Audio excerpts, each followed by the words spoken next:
Kamu harus dengar kata guru ya.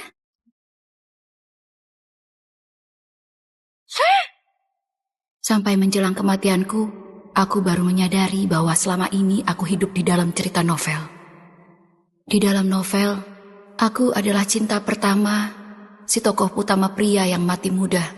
Namun anak kembarku justru nasibnya menyedihkan karena hanya menjadi tokoh pendukung bagi anak-anak tokoh utama wanita. Karena aku mati muda, putraku hidup terlunta-lunta sejak kecil, lalu berubah menjadi berandalan. Dia dipermainkan habis-habisan oleh putra jenius sang tokoh utama wanita. Dia juga terpengaruh oleh orang munafik dan masuk ke dalam penjara di usia yang masih muda. Putriku yang hidup tanpa kasih sayang ibu sejak kecil tumbuh menjadi pribadi yang tertutup. Saat bersaing dengan putri tokoh pemeran wanita memperebutkan posisi sebagai juara pemain biola. Putriku dijebak sampai kedua tangannya lumpuh. Sejak itu, putriku mengalami gangguan mental lalu meninggal secara tragis. Pada akhirnya, tokoh wanita yang menggantikan posisiku menikah dengan tokoh utama pria yang kaya raya. Kedua anaknya juga diakui oleh keluarga tokoh utama pria. Mereka hidup menjadi keluarga yang bahagia. Supaya aku mati sesuai alur cerita, dibuatlah cerita aku mati tertabrak mobil. Penulis novel ini kejam sekali. Putraku, putriku.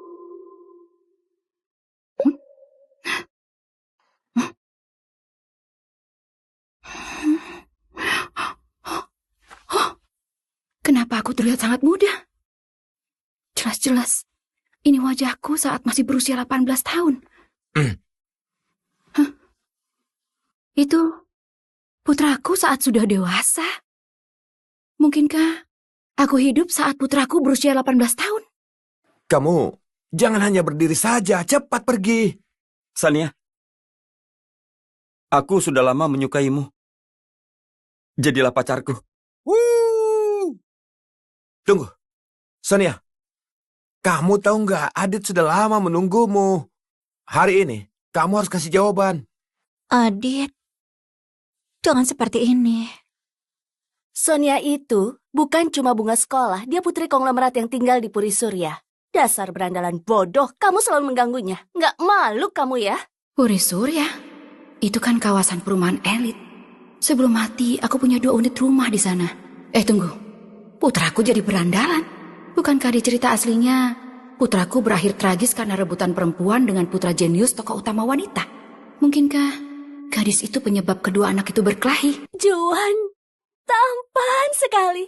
Juan, untunglah kamu datang. Adit memaksa Sonia untuk menjadi pacarnya. Kamu gak apa-apa?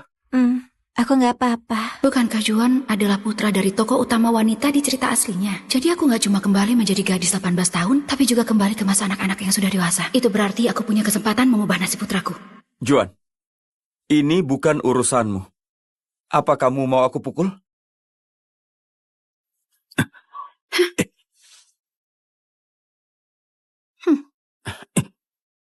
Siapa kamu?